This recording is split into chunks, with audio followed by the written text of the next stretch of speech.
샬롬. 7월 12일 토요일 우리 말씀 함께 나누도록 하겠습니다. 제가 기도하고 시작하겠습니다. 사랑하는 하나님 감사합니다. 오늘도 이렇게 새로운 날을 우리에게 허락하여 주시고 또 말씀으로 시작할 수 있는 귀한 은혜 주시니 주님 감사합니다.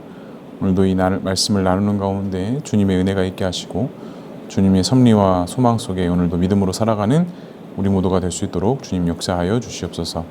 하나님께서 함께 하실 것을 믿사오며 이 모든 말씀 예수님의 이름으로 기도합니다. 아멘. 네, 오늘 아침 함께 나눌 말씀은 디모데전서 3장 14절에서 4장 5절까지의 말씀입니다. 디모데전서 3장 14절에서 4장 5절까지의 말씀. 네, 제가 봉독해 드리겠습니다. 내가 속히 내게 가기를 바라나 이것을 내게 쓰는 것은 만일 내가 지체하면 너로 하여금 하나님의 집에서 어떻게 행하여야 할지를 알게 하려 함이니 이 집은 살아계신 하나님의 교회요 진리의 기둥과 터니라. 크도다 경건의 비밀이여 그렇지 않다 하는 이 없도다. 그는 육신으로 나타난 바 되시고 영으로 의롭다 하심을 받으시고 천사들에게 보이시고 만국에서 전파되시고 세상에는 믿는 바 되시고 영광 가운데 올려지셨느니라. 그러나 성령이 밝히 말씀하시기를 후일에 어떤 사람들이 믿음에서 떠나 미혹하는 영과 귀신의 가르침을 따르리라 하셨으니 자기 양심이 화인을 맞아서 외식함으로 거짓말하는 자들이라. 혼인을 금하고 어떤 음식물은 먹지 말라고 할 터이나 음식물은 하나님이 지으신 바니 믿는 자들과 진리를 아는 자들이 감사함으로 받을 것이라. 하나님께서 지으신 모든 것이 선함에 감사함으로 받으면 버릴 것이 없나니 하나님의 말씀과 기도로 거룩하여 짐이라. 아멘. 네, 오늘도 이 말씀을 가지고 같이 함께 말씀 나누고자 합니다.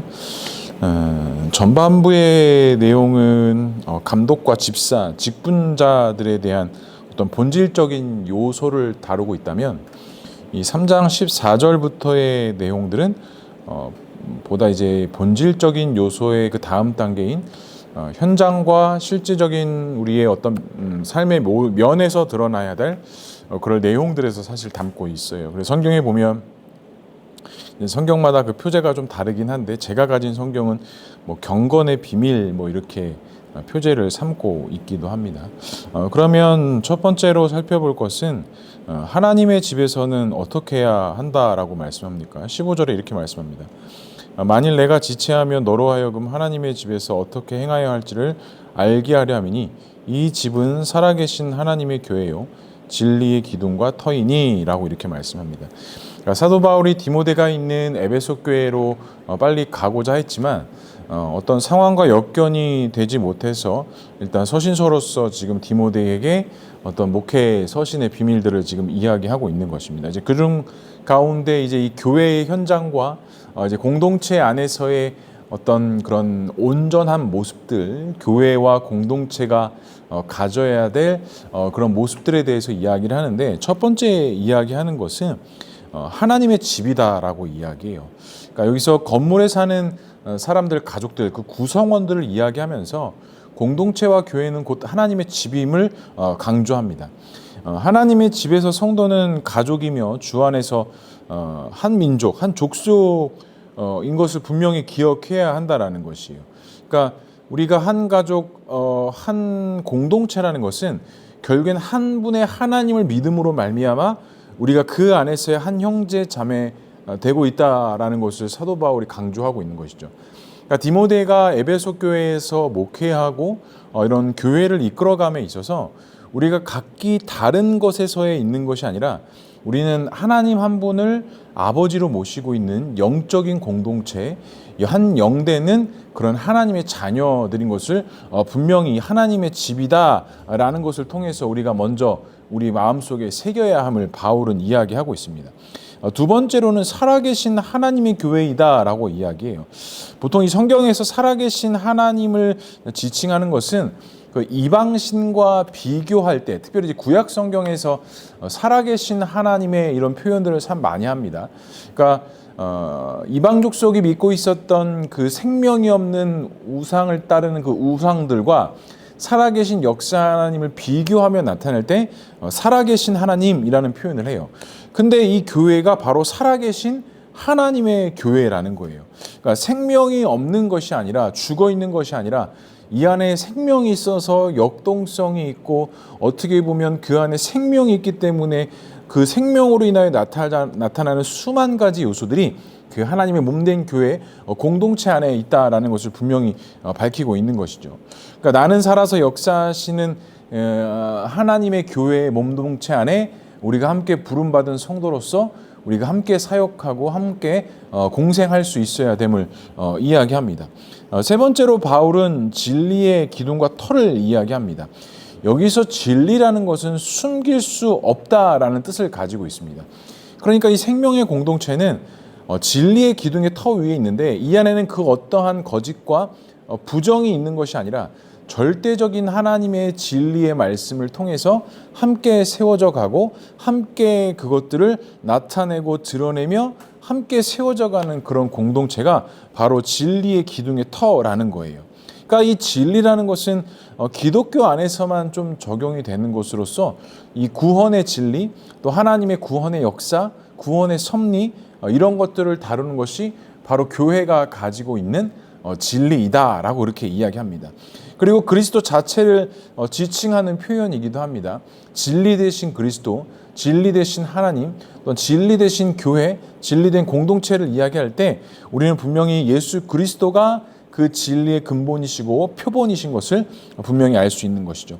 그래서 또 기둥과 터라고 이야기하는데, 여기서 터라는 것은 굳게 하다, 경건케 하다라는 뜻을 가지고 있으면서 결국에는 그 진리 되신 예수 그리스도가 견고하게 세워지시는 그 교회의 뿌리, 교회의 정신, 교회의 주인 되어짐을 사도 바울은 이야기하고 있는 것입니다. 그리고 또 기둥이라는 표현을 합니다. 진리의 기둥과 터다. 여기서 기둥이라는 것은 성경에서 세 번이 표현되어져 있어요. 오늘 본문, 그다음에 갈라디아서, 요한계시록, 이렇게 세 부분의 기둥이라는 표시가 있는데, 바로 교회가 그 진리와 예수 그리스도 터 위에 세워진 그 교회를 연결하는 기둥과 같은 연결을 하고 있다라는 거예요. 그러니까 건물에 있어서도 이 기둥이 어떻게 있느냐에 따라서 그 건물의 지탱하는 것이 달라지는 것처럼, 그리스도의 교회가 그 반석 대신 하나님의 그 놀라운 은혜와 섭리 속에 세워질 때 이 교회가 온전한 교회로 세워질 수 있다라는 것입니다.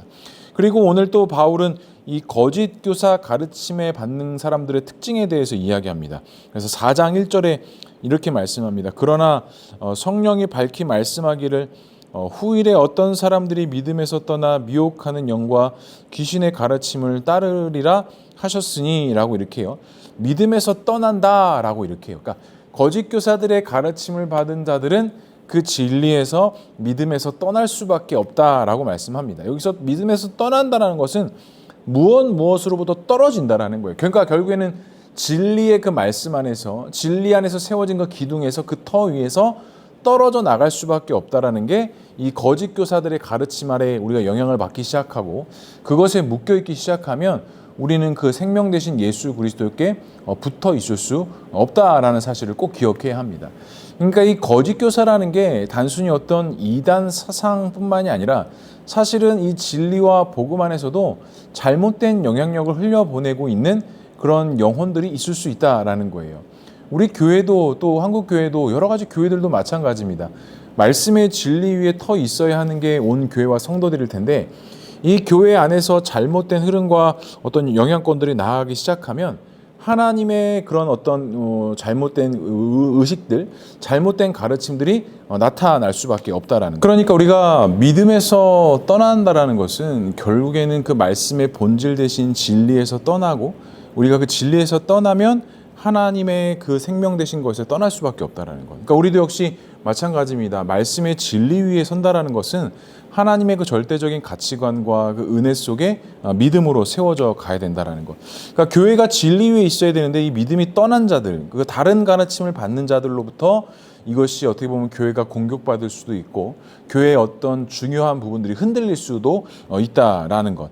그리고 두 번째로는 또 양심의 화인을 맞는다라고 이렇게 하는데, 여기서 이 화인을 맞는다라는 것은 이 낙인을 찍힌다라는 뜻이에요. 그러니까 뭐 예전에 뭐 동물들이나 종들에게 이렇게 뜨거운 인두를 이렇게 지지는 것을 표시를 냈던 것들이 있잖아요.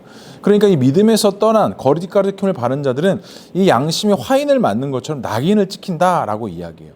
근데 사도 바울이 강조했던 게 뭐냐면 그리스도의 흔적을 몸에 지니고 있는 것을 상당히 많이 강조했거든요.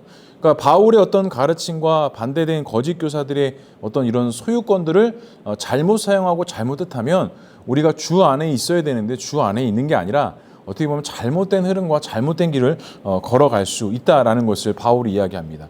그렇다면 교회는 어떠해야 될까요? 4장 4절과 5절 이렇게 이야기합니다. 하나님께서 지으신 모든 것이 선함에 감사함으로 받으면 버릴 것이 없나니 하나님의 말씀과 기도로 거룩하여 짐이라. 오늘 바울은 분명히 이야기하는 것이 하나님께서 지으신 모든 것은 선한 것이다. 이것을 감사함으로 받으면 버릴 것이 없다라는 거예요. 그러니까 우리가 말씀의 진리와 본질 앞에 서 있을 때 우리가 주께로 받은 것 중에 버릴 것이 있을 수 없다라는 거예요. 하나님의 그 인자하심, 하나님의 높고 그 위대하심이 하나님의 놀라우신 역사 은혜 가운데 세워질 수 있다는 것. 그러면서 마지막 5절에 이렇게 얘기합니다. 하나님의 말씀과 기도로 거룩하여 지민이라 라고 이야기하면서 거짓 교사들에 대해서 우리가 흘러갈 게 아니라 우리는 철저하게 말씀과 기도로 세워져야 하는 것을 오늘 바울이 디모데를 통해서 그와 같은 공동체에 그와 같은 교회를 세워야 한다라고 바울은 이야기하고 있는 것입니다. 사랑하는 성도 여러분, 경건이라는 게 그렇지 않습니까? 우리가 말씀과 기도로 세워져 있지 않으면 우리가 절대로 어떤 하나님의 능력을 발휘할 수 없다라는 거. 우리가 지난주 수요일 날도 말씀을 나눴지만 기도 외에는 그 어떠한 능력도 나아갈 수 없다라고 말씀하신 이 예수님의 말씀이 어찌 보면 우리가 품어야 할 말씀, 우리가 중심에 두어야 할 하나님의 말씀 된다라는 것입니다. 사랑하는 성도, 지난 한 주간 동안도 어떤 경고함과 어떠한 진리 위에 서 계셨습니까? 또 그것을 지탱하게 하는 것은 과연 무엇이었습니까? 나는 과연 어떠한 말씀과 어떤 진리 위에 서 있었는지를 우리가 돌아볼 수 있고 우리를 다시 한번 점검해 볼 수 있어야 된다라는 것. 그래서 거짓 가르침에 흔들리고 거짓된 양심에 따라가는 것이 아니라 우리가 하나님의 철저한 인도하심과 그 말씀의 본질 위에 세워질 때 우리가 참된 그리스도인으로서 성도로 살아갈 수 있다라는 것. 그래서 말씀과 기도에 대한 것은 끊임이 없어야 됩니다. 특별히 말씀을 묵상하고 기도하고 또 주의 말씀의 선포를 듣고 그 말씀을 나의 삶 속에 적용하는 이런 선순환들이 우리 안에 잘 이루어질 때 우리의 어떤 신앙의 견고한 삶들이 계속 일어날 수 있다라는 것을 꼭 기억하시고 오늘 하루도 쉼을 누리면서 하나님의 그 인도하신 가운데 나아가는 저 어린 모두가 될 수 있길 주님의 이름으로 간절히 축복합니다. 기도하겠습니다. 사랑과 은혜가 충만하신 하나님 아버지, 오늘도 우리를 사랑하셔서 새날을 허락해 주시니 감사합니다. 오늘도 우리가 말씀과 또한 그 기도의 진리 위에 서게 하시고 다른 것 외에는 하나님의 능력이 나아갈 수 없다라고 말씀하셨사오니 하나님의 귀한 진리 위에 가운데 세워져 나가는 우리 모두가 될 수 있도록 주님 역사하여 주시옵소서. 하나님께서 함께 하실 것을 믿사오며 이 모든 말씀 예수님의 이름으로 기도합니다. 아멘. 네, 오늘 하루도 주 안에서 평안한 하루 되시길 바랍니다. 감사합니다.